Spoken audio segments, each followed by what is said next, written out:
തൻ്റെ ഏകജാതനായ പുത്രനിൽ വിശ്വസിക്കുന്ന ഏവനും നശിച്ചു പോകാതെ നിത്യജീവൻ പ്രാപിക്കേണ്ടതിന് ദൈവം യേശുവിനെ നൽകുവാൻ തക്കവണ്ണം ലോകത്തെ സ്നേഹിച്ചു. ദൈവത്തിൻ്റെ മാറ്റമില്ലാത്ത വചനം ശ്രദ്ധിക്കുന്ന പ്രിയപ്പെട്ടവരെ, ദൈവം നമ്മെ സ്നേഹിച്ചു. ദൈവം നിന്നെ സ്നേഹിച്ചു. ഇനി അത് തിരിച്ചെടുക്കാൻ പറ്റില്ല. അവൻ നിന്നെ അത്രമാത്രം സ്നേഹിച്ചു. ഇനി അത് തിരിച്ചെടുക്കാൻ പറ്റില്ല. ദൈവം എങ്ങനെയാണ് സ്നേഹിച്ചത്? നാം സ്നേഹിക്കുന്നു എന്ന് പറയുകയാണ് ചെയ്യുന്നത്. ആ സ്നേഹത്തിൻ്റെ പ്രവൃത്തി പൂർണ്ണമല്ല. എന്നാൽ ദൈവം നമ്മെ സ്നേഹിക്കുന്നു എന്ന് പറയുമ്പോൾ ആ ശബ്ദത്തിനൊരു പ്രവൃത്തിയുണ്ട്. അത് നാം കാണുന്നത് കാൽവറിയിലാണ്. അവസാന തുള്ളി രക്തവും തന്ന് സ്നേഹിച്ചു. നമുക്ക് വേണ്ടി അവൻ തകർക്കപ്പെട്ടു. ഇനി തിരിച്ചെടുക്കാൻ പറ്റില്ല. അവൻ നിങ്ങളെ സ്നേഹിച്ചു. നിങ്ങൾ ഈ ശബ്ദത്തോട് പ്രതികരിക്കണം. നിങ്ങൾ ഈ സന്ദേശം എന്താണെന്ന് അറിയണം. ദൈവം നിങ്ങളെ സ്നേഹിച്ചതുപോലെ നിങ്ങളെ ആരും സ്നേഹിച്ചിട്ടില്ല. അവൻ നിങ്ങളെ സ്നേഹിച്ചു കഴിഞ്ഞിരിക്കുകയാണ്. നിങ്ങൾ പ്രതികരിക്കുന്നത് വരെ നിങ്ങൾ ഇനിയും ഈ ശബ്ദം കേട്ടുകൊണ്ടിരിക്കും. ഈ ഭൂമിയിലത്തെ ഒടുവിലത്തെ സമയം വരെയും നിങ്ങളുടെ കാതുകളിൽ ഈ ശബ്ദം മുഴങ്ങിയിരിക്കും.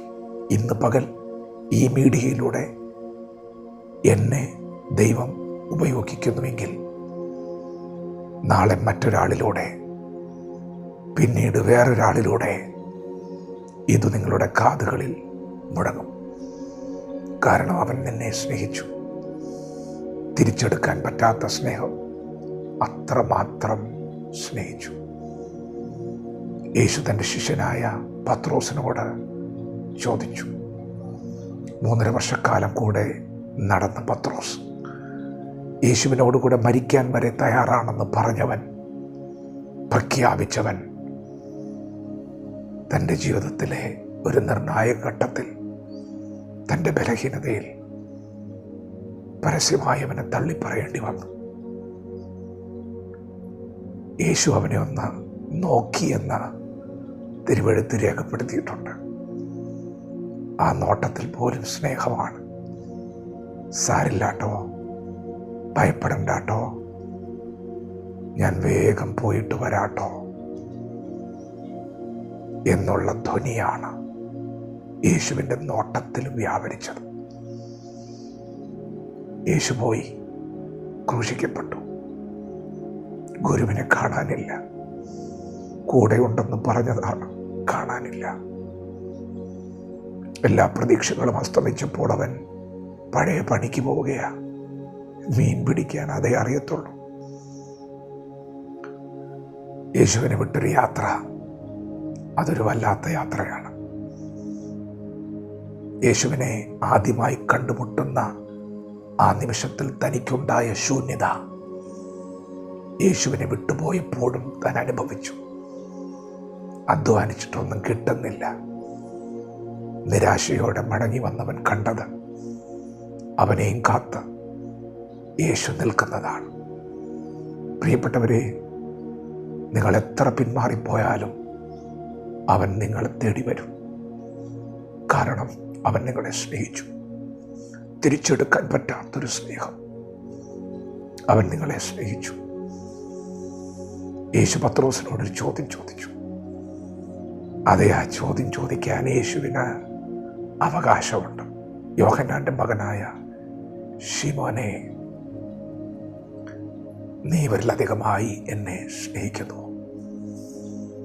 3 വട്ടമാണ് ചോദ്യം ആവർത്തിക്കപ്പെട്ടത്. എന്താണെന്നോ ചോദിച്ചത്? നീ എന്നെ സ്നേഹിക്കുന്നുവോ എന്നല്ല. പ്രാണൻ തന്നവനെ, അവസാന തുള്ളി രക്തം ഊറ്റി തന്നവനെ നീ അധികമായി സ്നേഹിക്കുന്നുണ്ടോ? നീ ഇവരിൽ അധികമായി എന്നെ സ്നേഹിക്കുന്നുവോ?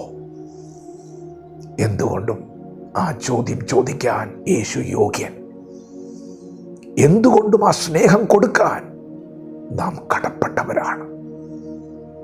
കാരണം അവൻ നമ്മെ അത്രമാത്രം സ്നേഹിച്ചു. ഇന്ന് പകൽ ഈ ശബ്ദം കേൾക്കുന്ന നിങ്ങളോട് അല്ല, നമ്മോട് ദൈവം ആ ചോദ്യം ആവർത്തിക്കുകയാണ്.